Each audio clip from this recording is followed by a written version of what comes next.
Hey guys, Grand J here and welcome to another one of our videos. Today's video is a little bit different. It's an IRL video in real life. So where am I? I'm at Good Games Melbourne. So for some of you guys who know, I am a Melbourne local. So I come to Good Games every Monday night for my local weekly Final Fantasy fix. It's a weekly event. There's usually 8 to 10 of us and we hang out, play some games and stuff like that. So today's video, I'm going to be talking a little bit to some of the newer players and to ask them a little bit about their experiences starting the game, how to learn to get a little bit better, and also just like any sort of hints and advice that they can give to new players looking to get into the game. But not only that, we've also got a spicy new spoiler video for you coming out as well. So we've got a spoiler coming out later in the video. So if you are a more experienced player and you don't really need to care about that, there's something here for you as well. So stay tuned as we find out a little bit more about the new experiences of these new players. So here we have Caleb. So Caleb, how'd you get started in the Final Fantasy TCG? I got started at PAX 2018. I only really went in to play the KH3 demo because I was a bit of KH fan my entire life as well as Final Fantasy. And yeah, just saw this around and ended up just spending the rest of my time at PAX at the booth. It was a really cool group of people. The game seemed really interesting without being too involved. So yeah, it just caught my attention and been playing ever since. I heard about it when it first came out and I was just following along with the Facebook pages, and I didn't actually get into it until about a year or so after it came out. But yeah, mostly just through Facebook. I heard about it online. I heard rumours of the Japanese game coming over to the West. I went and checked it out at PAX 2017, I want to say, when it launched. Might have been 2016, I can't remember. But yeah, went there, demoed it at PAX, found out my local store had it, and I've been playing ever since. Cool. So what's the experience as a new player been like for you? It's been hard. There have been a lot of people that sort of know all the tricks already. So trying to sort of push through all this new stuff, because they sort of inherently know what the rules are anyway. So, and like how to twist them. What advice would you give to new players starting the game or looking to get into the game? Honestly, if you're new looking to get into the game, I would recommend just going down to your local store that stocks it, picking up a couple of starter decks, go for your favorite game, because why not? Just don't even worry about what the meta is. You find that most decks are fairly balanced anyway. Just go for what flavor you like, just ask around. Most of the players around in your local communities will be friendly anyway. And buy Opus VIII, because that has a lot of good cards that people want.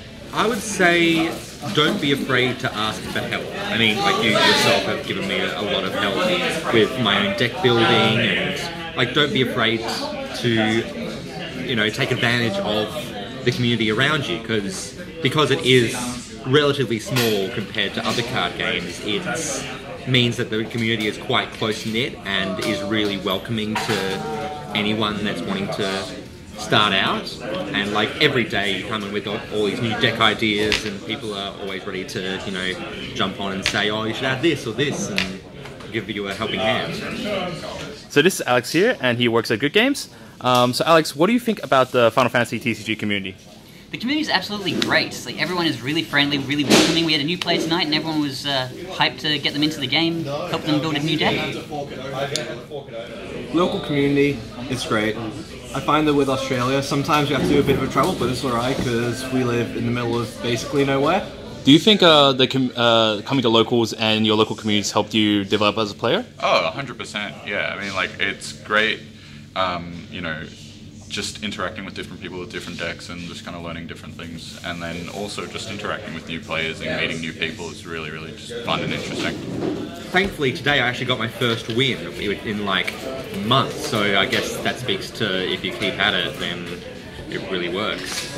And anyone can, get better.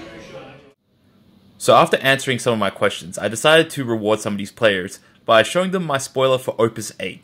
And here's what they thought. It is the single best card to put in your quad color Knights deck. It's going to make mill decks really fun. It's going to be real stupid. That's pretty much it. That's my thoughts.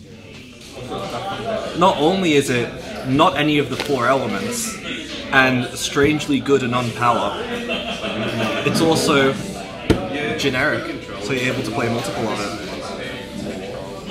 So for the moment you've been all waiting for, here's my spoiler for Opus VIII. It is Silky. It's a 4-cost standard unit with 8,000 power, so it's on curve.